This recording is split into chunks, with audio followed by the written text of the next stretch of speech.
Hello, everyone. I'm Lydia Malamed Johnson. I'm the Executive Director of AIPAD and the Photography Show. Welcome to the opening of our Talks program, AIPAD Talks.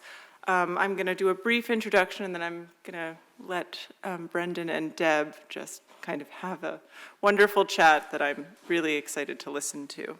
We're thrilled to open this year's Talks program with an intimate conversation between a pair of friends, colleagues, and collaborators, Dr. Deborah Willis, the university professor and chair.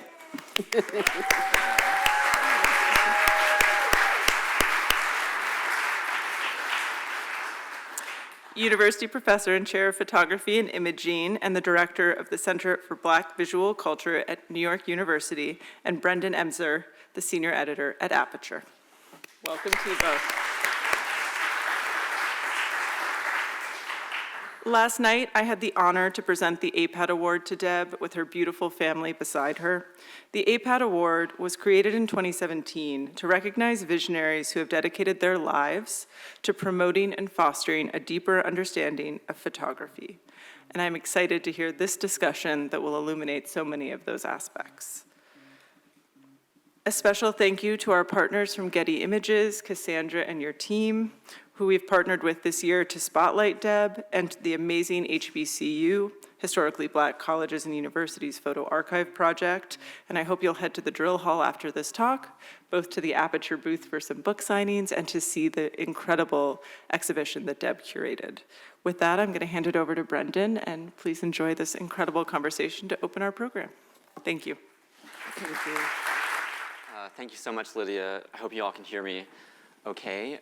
Could we have the first slide, please? It's really a pleasure and an honor to be here today, and I'm not going to give Dr. Deborah Willis's biography, because if I did so, we would be here for the rest of the afternoon.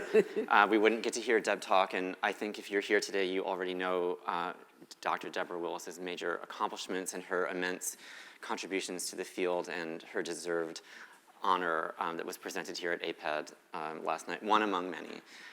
I've had the privilege and pleasure of attending numerous editions of Black Portraitures, which is a conference that is roving around the world for more than 10 years now, with editions in New York and Florence and Johannesburg and Paris and many other places. And it's organized by Deb Willis and Thelma Golden, Cheryl Finley, Skip Gates, Harvard, NYU, the Studio Museum. And it's a moment when scholars, writers, artists, and participants in this space of the photo world, of the art world, get to talk about their research and present their ideas. And it's a kind of a family space. It has a different type of energy than a symposium. Bar none, when every speaker gets to the podium, they begin their remarks by saying, "I'd like to thank Dr. Deborah Willis." Every single participant. It's not a rote recitation. It's no mere act of diplomacy, but it's a gesture that makes present and acknowledges Deb's immense construction of a community around photography, her pioneering work in the study of Black photographers and the Black figure in photography, and the way that Deb has brought together people across generations and mediums and scholarly fields in a kind of extended family. Deb's project is not one only of scholarship, but one of building network, mentorship, and friendship. So it's my pleasure to be here with you, Deb, and also to recognize that I'm your former student. So I hope I'm not being graded on this, this exam. But I just wanted to start by asking if you recall, I'm not trying to date either of us, but we met 18 years ago at New York University, and I was wondering if you remember when we first met. Yes, I remember, you were in my class, and, it was a robust class of many ideas that we're exploring about history of photography, making the practice of making art and photography, asking critical questions about African photography, and you were specifically interested in, I'm not going to pronounce his name correctly, from Togo, a photographer. Samuel Fosso, or Seydou Keita. No, it was No. longer than that. Bartholomew Togo? Yes. Ooh, right. good memory. Yes. That's, Okay. You introduced me to his work. Yeah, that's yes. right. yes. Right. Well, Deb is also on the board of trustees of Aperture, and so I think in a rare occasion of a scholastic or academic relationship, we have had the great good luck to work together on many projects at Aperture, which we'll also talk about. I'm just showing 2 slides of Deb's immense contributions in the form of books, exhibition catalogs, and surveys, monographs by artists over the many years, including some recent Aperture projects and the Vision and Justice book series, which we'll talk a little bit about today. I wanted to start, Deb, biographically and go back to your upbringing in Philadelphia, which you have talked about many times over the years, and most recently on NPR last fall when Reflections in Black was republished in the 25th anniversary edition, and there was an exhibition here in New York at New York University. But I wanted to go back to your childhood and ask a little bit about how it is that you came to become obsessed with photography. Your mother was a beautician, and I guess you spent a lot of time in the beauty shop. What was that experience like for you, and why were you looking at images all the time? Yeah, thank you for that question. And this is a photograph my dad took of my sister Yvonne and I and my mom in the living room. You know, you can see he likes wallpaper and flowers. And the other image is a photograph I took when he gave me a Brownie camera. But growing up in Philadelphia, Mom had a beauty shop, and there were women always coming. There were always women in the house every day, different times of day, and I was fascinated listening to their stories. And it was a caring place, and I used to sit on the floor reading magazines, of course, Life, and Jet magazine and Ebony.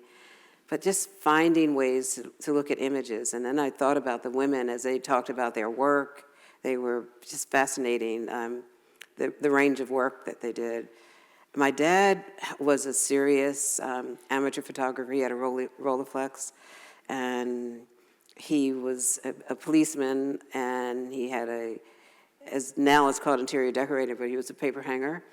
and he had a tailor shop, and he was World War II, he had the GI Bill, he took advantage of the education and just became a businessman. And he also had a grocery store that was across the street from the house.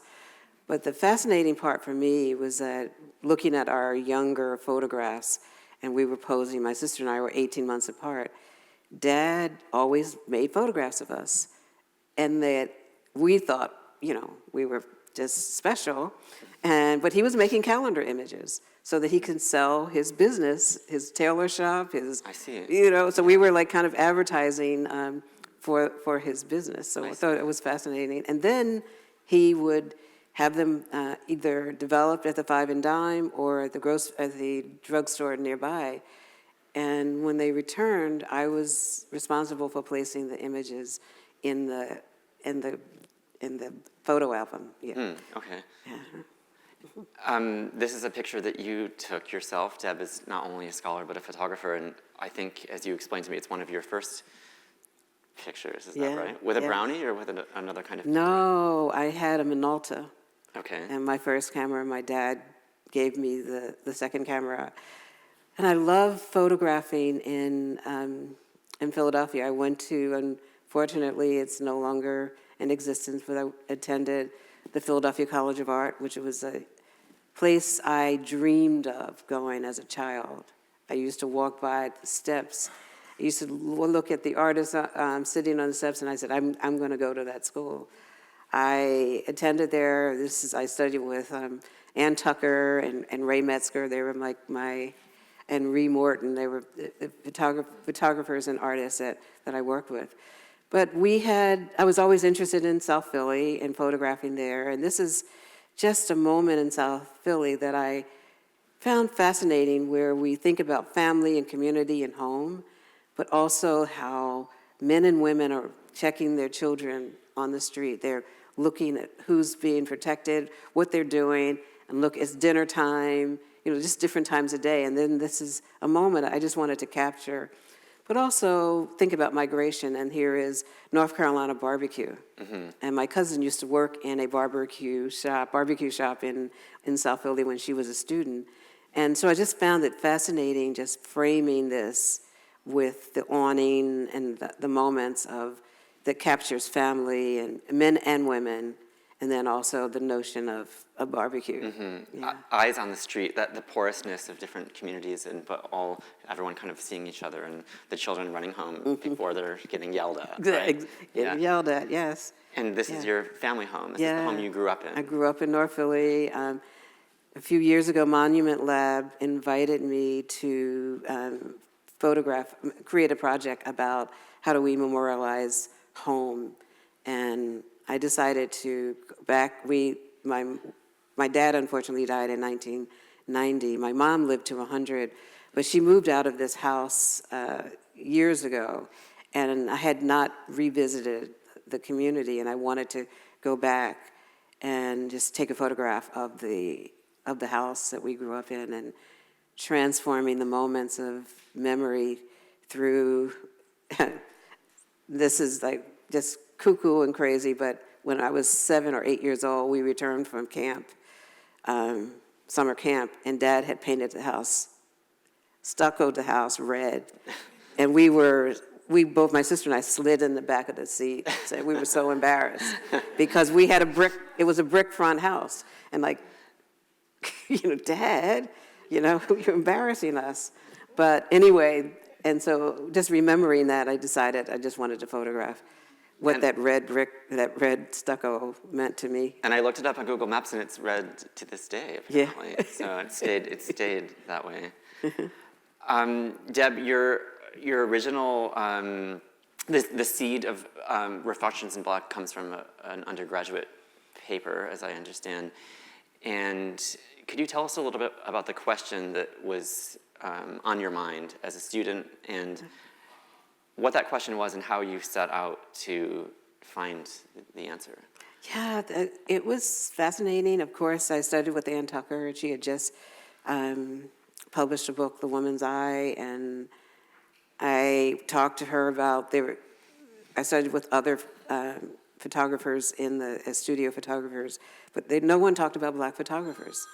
And I thought it was just amazing and disrespectful to the history of photography, because in 1969, I visited the Harlem on My Mind exhibition that was at the Met. I saw the photographs. I knew that Gordon Parks existed. I knew that Roy DeCarava existed because of Sweet Fly Paper of Life, and none of the professors were talking except for Ann Tucker. And Barbara Blondeau, who was really special photographer, and she was chair of the department, and I said that I wanted to do, as opposed to taking another history class, I wanted to do a semester-long project on researching Black photographers. And one of the first she agreed. I found photographers. Of course, Garden answered my letter and said, yes, Debbie, come and interview me. It was so fascinating to have that experience. But J.P. Ball was the first photographer that I found from the 19th century. And just his story, I wrote to historical societies, libraries. I looked at city directories, because during that time it was segregated because they had the colored directories, and the city directories always had an asterisk next to Black people. And so I discovered his life, and it was really important for me to think about how he advertised during that time. And so he had a fantastic studio in Cincinnati. We were very active. He moved from Richmond, Virginia. His mother was free Black.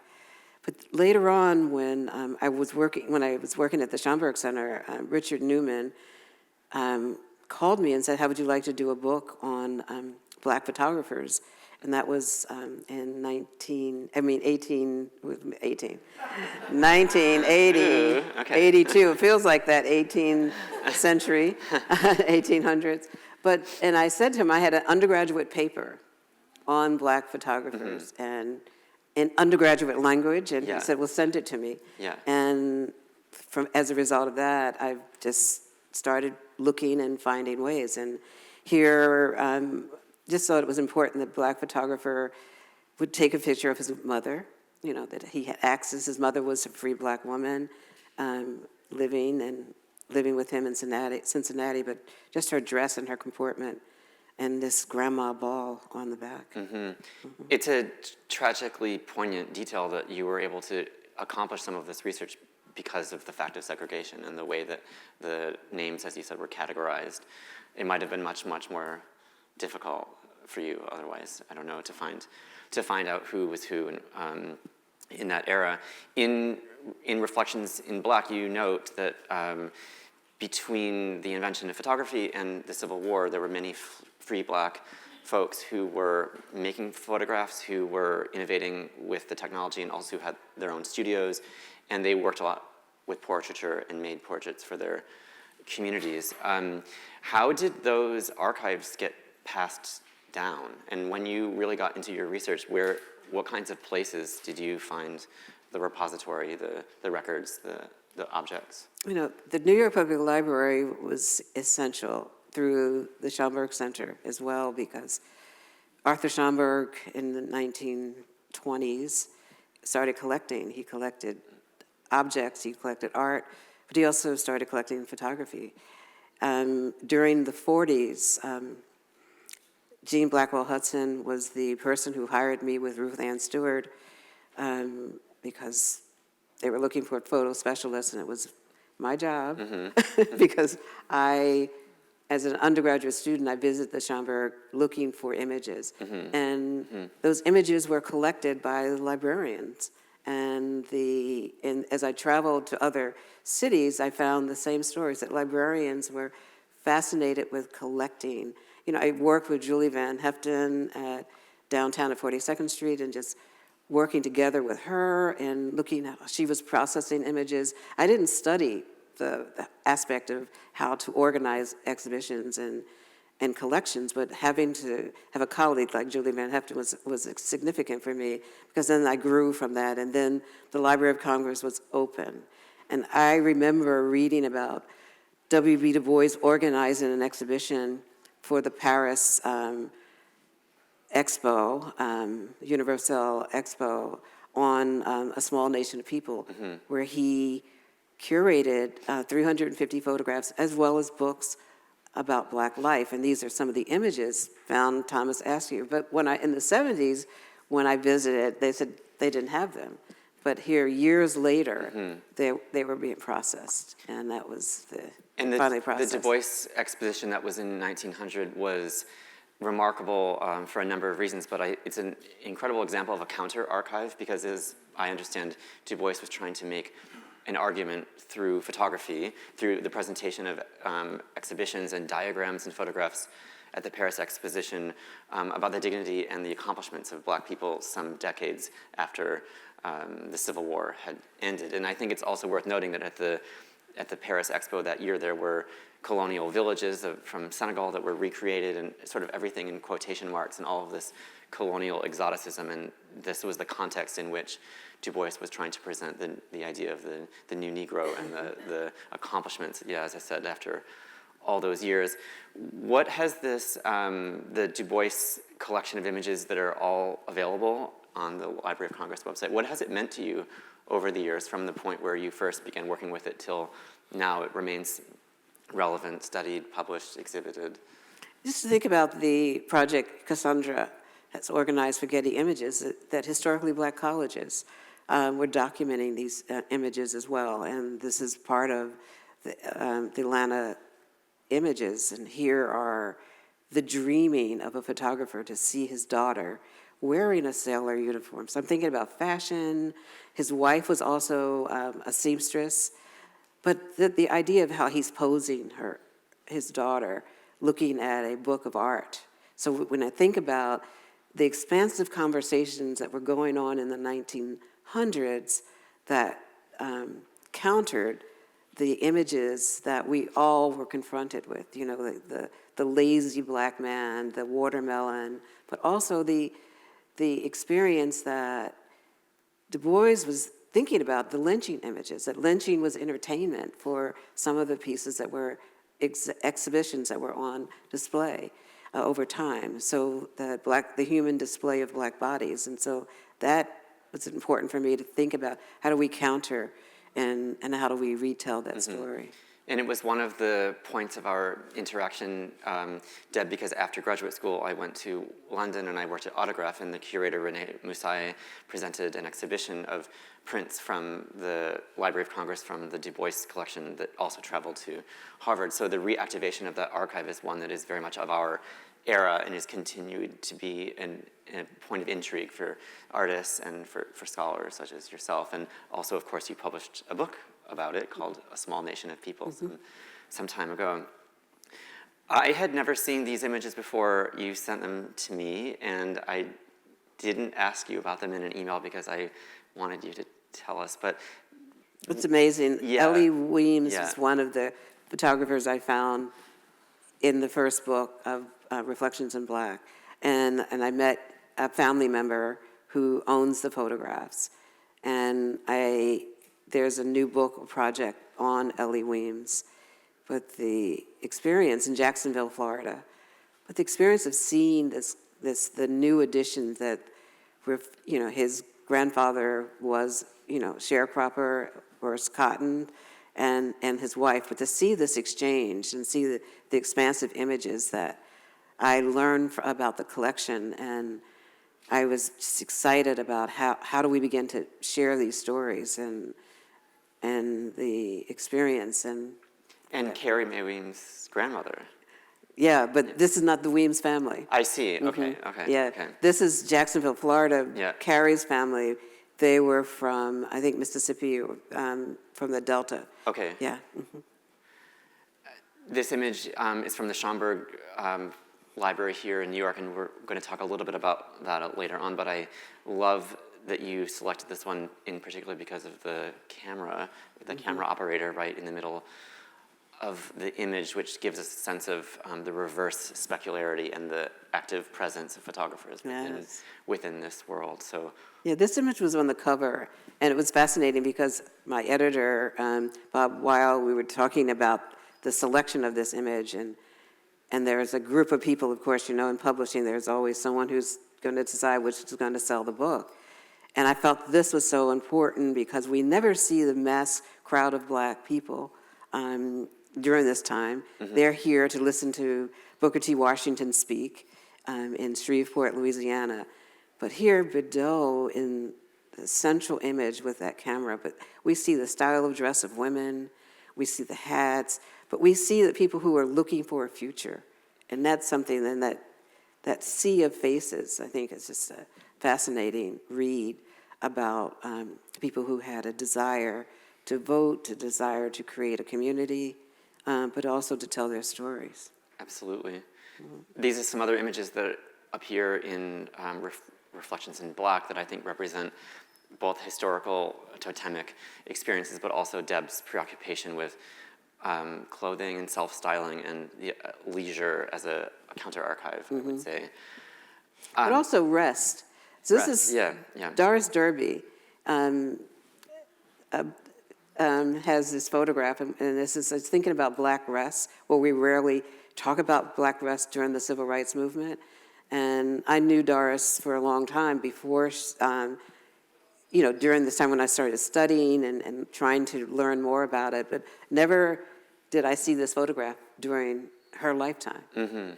And when I found this photograph and said, this is really important because Philip Brookman and I were organizing an exhibition on the Black arts, photography in the Black arts movement, but just to see, because, young girls were also marching during this time, but just have an opportunity to sit on a porch on a Sunday afternoon having restful ice cream, I'm showing a few pictures by Gordon Parks, who I know is central to your work and is also a pillar of American photography and a totemic artist for journalists, filmmakers, and photographers working today.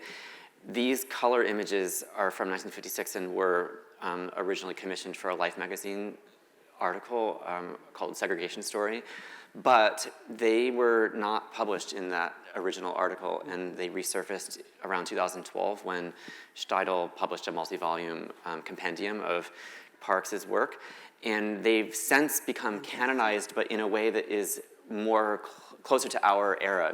They were not canonized, printed, editioned, or published at that time. And some of these images have just become essential to understanding the work, for example, of Dina Lawson or Tyler Mitchell. And there's one that I know is important to you and is also important to me for different reasons, which is Department Store Mobile, Alabama, 1956. Actually, they're not standing in front of a department store, they're standing in front of a theater, but the title has come down to us that way. Yeah.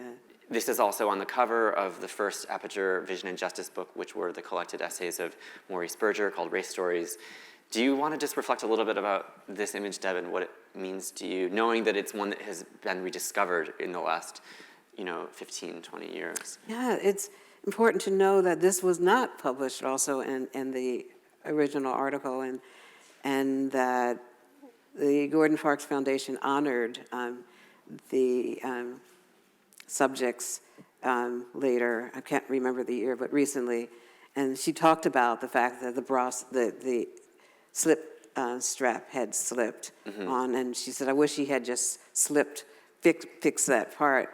But I think it's really important that he's looking at humanity in different ways, and he's thinking about, this is a Sunday afternoon. She's fashionably dressed. She has her clip-on earrings and her white high heels, but also that the smell of the popcorn, as Gordon described this, that her niece wanted some popcorn, and she didn't want to take her niece into the segregated back door entrance to the movie theater. So she was contemplating where to go to find ice cream or popcorn or something sweet for the moment. But we see that Gordon is also looking at pacing, the red dresses going down the street, but also that blue. So the neon has a sense of a blues aesthetic as well, like that kind of, you're looking down at this blue experience into this colored entrance. So I see all of this going on, that Gordon is thinking about how neon is used in the South during this time, but then, you see the telephone booth on the way and the car passing. So Gordon studied this for a while, I really believe, and making this image. And then, of course, he had to leave town under, night light because of, they were going to take him out of his life. Because 1956. It's important he was to documenting remember this, the yes. date. And that A-line, like ice blue dress, Shirley, who I think is the name of the subject, she was with her niece, said that she really took a lot of care in her dressing. She wanted to look A-class. A-class, And then she said she did not take her niece through the colored entrance. Yes.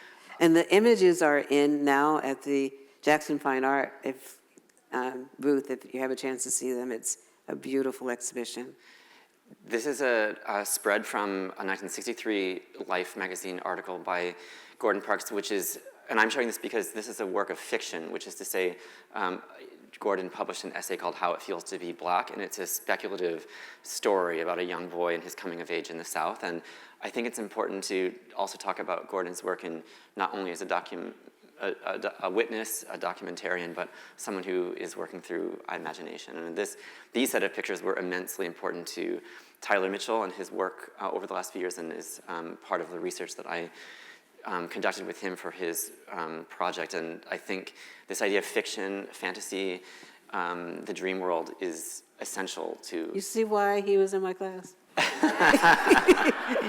You see why I wanted to have a conversation with him? Well, just skipping ahead a little bit, I mean, Deb's research is, of course, not only about Black photographers behind the lens, but the way that Black subjects operate in all kinds of photography, and that includes the work of Richard Avedon, which we studied, and I wanted to mention that, in particular, Danielle Luna was a class unto its own when I was a student of Deb's in the Black Body and the Lens, and I think this is getting into the part of the conversation where we're talking about fashion and style, which is at the root of a lot of your research, and maybe can be traced to your life growing up in the beauty shop.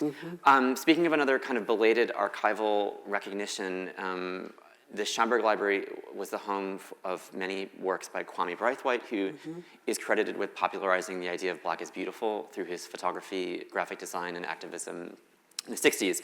But it really wasn't until recently when Tanisha Ford published a book with Aperture in 2019 called Black is Beautiful that Kwame Braithwaite's work came to be much better known, to be exhibited, editioned, sold, which is important, collected by museums, including MoMA, where there's one on view right now. I was hoping, Deb, you might just reflect on what the Schomburg Center means to the city of New York and what it has meant to your professional But also life. the excitement part for me, I met Kwame Braithwaite in 1969 when I first moved here, trying to be a photographer, and he was generous. He was a generous person. He was at the County Cullen Library. We were there to hear Queen Mother Moore speak and some other activists in the community. And he said to me, let me know whatever you need, that experience. But that time, I didn't know where I was headed, but I knew I wanted to make photographs in the communities. Schomburg was the door for me. It was kind of the way to enter into history. And when I was hired there at Schomburg in 1980, I knew that I wanted to organize the photographs by photographers. I thought it was important to categorize them because they needed to be known, because the images were just kind of index of street scenes, like S could be, Smith as well as a street scene. Okay. And so it was an opportunity for me to really open up the archive and identify photographers and just think about fashion, but to see the determination on these beautiful faces that Kwame was able to document during that time. Well, this seems like a quintessential Deb Willis image, and by that I mean the incredible fashion and self-styling and sartorial politics, as Tanisha Ford would probably say, but also the female subject in the middle who's reading the New York Times Magazine. It's related to the Askew picture of the girl reading the art book. I mean, the ideas of it, bringing in knowledge, sharing it, and then the intense focus of, at this moment, it's got a lot of themes wrapped up in one. These are some other images that we see. Cecil Williams is in the booth for the Getty Images, and Cecil Williams has a museum that he's building, and it should be opening soon, I believe. Okay. Yes, and I just found this image just stunning and heartbreaking, and the protests that he was documenting on the campus there, but also to think that someone is using the necktie to talk about Stop Jim Crow and lynching and the dead bodies, is calling attention to the aspect of Black death during that time. Absolutely. This is the point where our narratives intersect a little bit, because when I was your student, I was working on research about West African studio photographers, and in particular, Seydou Keita, who Mansia Diawara, your colleague at NYU, wrote about for a cover story in Art Forum in the 1990s when his work was being reintroduced. And I wanted to show this image in particular because, first of all, it's on view at MoMA right now, and it is absolutely stunning. Stunning. In an exhibition organized by Olurumi and Anabanjo, but also because you can see the reflection of Mr. Keita himself with the camera on a tripod, beaming off the glossy sheen of this car. And I think the self-possession of both the subjects and the photographer themselves create a very special dialogue. But also going back to the car, I just found it just important. The cars are always essential for men. Migration, travel, ownership. Cars were seen as women. This in terms of identity. Yeah. But here he's out of the frame, and I'm just curious how Keita was able to cut his image out and have the three women as central for this image. I just find it just an amazing We could do piece. a whole class on it, but the car is also a figure of aspiration, and it was one that he owned, so people could have their picture taken, and it wasn't an object that these folks may have actually possessed, but they possess it in the frame of the image. You wrote, Deb, about Malik Sidibe back views for an exhibition catalog organized by Okwi and Wazor for the Walther Collection, and another, not a African-American photographer, but a West African photographer who had a special eye for the female form. Yeah, just thinking about the odorless and thinking about posing, to think about desire, and to think about that private moment when you turn their back to the camera. You know, just having that, but also the patterns that are flowing throughout. But you know, just her head, the way it's tilted, and her bra is on. So that says a lot about her sense of self, but also posing in that Absolutely. framing. I want to skip ahead a little bit through some images of beauty, female friendship, beauty, style, which are, of course, some of the themes of the works of Toni Morrison are also your preoccupations as a scholar, and that traverses generations of your work, from Carrie Mae Weems to Ming Smith, and to younger photographers and activists such as Scheherazade Tillet. Love this prom image. You know, this is like the first time being an adult, but the community coming together, and here a throne is created in her Absolutely. backyard in Chicago. And when you see this image in the book, you also see a number of images where the family are helping everyone get ready, and the makeup and the hair. So it's not just the final image, but the production, the social world that is creating, you know, someone to look so fabulous, like in this pose. Your work, Deb, is not only as an archivist, scholar, writer, and teacher, but also a network builder. And in the updated 25th anniversary version of Reflections in Black, you include a number of works by younger artists, some of whom have been your students or mentees over the years, and also some who have been friends for a long time, but their work is coming to the fore in our era, again, including the incandescent self-portrait series by Carla Williams, which was published in 2023. I wanted to ask you why network building and friendship is important to you beyond your scholarly work. It's rooted in the beauty shop. You know, that's where it is, you know, where we see it's important to have, you know, the younger photographers. My mother had younger women telling stories about their love and their losses. And how do we kind of help them leave that beauty shop feeling stronger. And I think that's when I've been thinking about it for a while, and why this image here is essential with Kennedy Carter, young photographer I met through during the COVID period, and just loved her image where her father was cutting her hair. But this image here, this is the clothesline, you know, that kind of sense of dreaming. And we had a clothesline growing up, you know, we had to hang clothes, but I also loved going through, you know, playing in the yard during that time period, which we weren't supposed to do. But here is this silent image, and I think that my interest in intergenerational has a lot to do with Mom in the beauty shop. I used to bring people home, and they stay overnight, and sometimes they stay a year, and they stay 2 years. And my mother would say to me, I said, you know, we were looking at TV one night, and I said, well, I'd like to be a big, you know, big brother, big sister. I said, I'd like to join that organization and be a big sister. My mom said, well, don't bring any more home. And I found it fascinating. I'm like, Mom. And we never had our house to ourselves because we had relatives who moved from different parts of the States and moved into our house. So she did it also. Yeah, So, you know, so that's it, kind of building community in that way. Well, building community in real life in spaces such as this one, but also I think for a 28-year-old photographer to be in a compendium, Reflections in Black, going all the way back to the beginning of photography, is a monumental achievement, and one that shows the broad scope of your work. Yeah, she's pretty amazing. One of my favorite pictures by you, Carrie Mae Weems, the beauty shop, the speculation, the specularity of the mirror, the doubling. This was published in Aperture in 2016 in an issue guest edited by Sarah Lewis called Vision and Justice, and that kind of is where our threads picked up again because we began working together when I joined Aperture. I realized we only have a few minutes left, and I wanted to just mention a few of our professional collaborations over the years, because I think I'm always trying to be a good student, even though I'm not in your classroom anymore, and also just to show that the work that you do has such an impact in publishing, in editing, in exhibition making.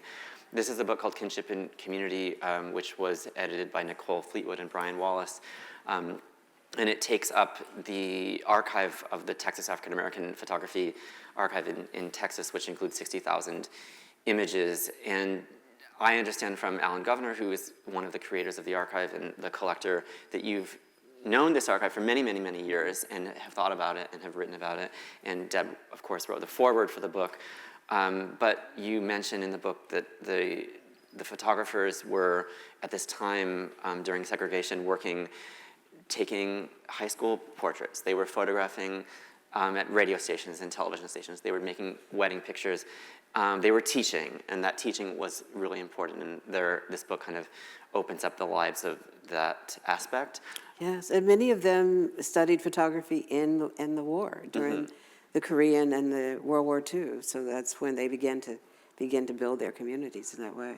Some of these images that you'll now see are, again, very Deborah Willis in the exquisite attention to fashion, to beauty, and to joy and leisure. And I think this is one of my favorites in the book. We also, and the book also includes a new photographic essay by Raheem Fortune, who kind of brings us up to the present and yet is rooted in Texas, in these communities. The second of the Aperture Vision and Justice series is a monograph by Corinne Simpson, and if Corinne were here, we could have a day-long symposium. Yeah. But very, very briefly, it's a beautiful book. Maybe you could just say why Corinne was selected for this book. And well, I've known Corinne since I moved to New York. I knew her from her images from the Village Voice, and she was always distinctive, and all her photographs were known because she was photographing artists, and she was photographing in the music community, in the poetry, in the literature community. But then she started photographing, young people in hip hop and fashion and creating stories about this experience. And her self-portrait, I think, is just a central way. And I had an opportunity to talk to her about, we need to do a book. And luckily, we were able to spend a couple of days together. We had traveled together to Israel, to Palestine, and to other places in the Middle East, just making images. And so having that opportunity, we knew each other through that experience, but also through Harlem, and found it really sad that she did not have a book. And for the life of her experience. And so really pleased that Aperture and Vision and Justice was central to. Likewise, and I think that this project, which was edited by Michael Famighetti, was really in line with Black is Beautiful by Kwame Braithwaite and Ming Smith's Aperture monograph, and it's good that all three of them got their flowers while they were still with us. Yes. I think that's really important to emphasize. We made a book in 2020, which was the product of many, many years of research at Harvard about the Zealy daguerreotypes, and this included a 68-page book within the book, which was a photographic essay by Carrie Mae Weems. And why do you think it was important for Carrie's work to be part of a scholarly book that was looking at some of the most difficult images in the history of photography? Well, Carrie is going also back into the archive. She's bringing the objects alive again. She's bringing the architecture alive. And so that exchange of the lived experience of Black people during slavery, she's finding the beauty and the horrific stories and the way that she's photographing them and allowing us to remember and reconnect to this history. And that's the way that she's working with this. And as you say in your interview with Carrie for the volume, she brings us into the space of the Southern landscape and reminds us that it's still there, and the ghosts are there, but the structures are there, and it's our job to remember. It's not just looking at older images and pretending that it's far away in time, but these spaces are a part of who we are as Americans and as people in the world. I wanted to just end with a few images by Tyler Mitchell. Tyler Mitchell, as you know, was Deborah Willis's student, and at the age of 23 became quite notable for becoming the first Black photographer to make a cover image of Vogue magazine. That was already a while ago in fall of 2018, and Tyler has since had a fabulous career that I think synthesizes a lot of your teaching, Deb, and a lot of the themes that you introduced to us. I had the pleasure of working with Tyler on an exhibition that traveled for 2 years in Europe between 2024 and January of this year. And that included a body of work that Tyler made in 2021 as a Gordon Parks Fellow. He photographed in the brownstone of a family here in Brooklyn, a home that had been in the family for multiple generations, and included a beautiful kind of exhibition of family pictures. And he kind of dwelled quietly on those moments. And when we made this exhibition in Berlin, we made an exhibition within the exhibition where we included works by the quilters of Gee's Bend, by Gordon Parks, Carrie Mae Weems, Seydou Keita, Grace Wells Bonner, and others, as a way of showing that Tyler's work was coming from multiple places of inquiry within and beyond photography. But we had a room in the exhibition which we called the kind of Deborah Willis room, which was the body of work that Tyler made during his time as a Gordon Parks Fellow, and is preoccupied by questions of family. It was packed. And memory. I just wanted to close there by saying, my immense gratitude to you for your teaching and for providing a space for so many artists, writers, thinkers, to continue the work that you set forth for us, the road that you paved. We shouldn't take for granted that there is even a book of Black photographic history. It's easy to do so now in this era because you have inspired so many people, but it was the work of a long time in the archive and quiet, persistent determination, but a lot of friendship and collaboration. Yes, it's been beautiful, and the share, we see Lola is here, and just, Phyllis is here. So we think about the photographers that we spent years together, and here, with Lori Novak. But can I use your camera for a second? I want to photograph this room. Has anyone photographed the back? Because I don't have my phone with me. Okay. So, how you do this thing? You have these fancy things on there. Yeah, it's just really wonderful to see all of you here, but also just to document this experience. Thank you very much, AIPAD, Aperture, and Getty.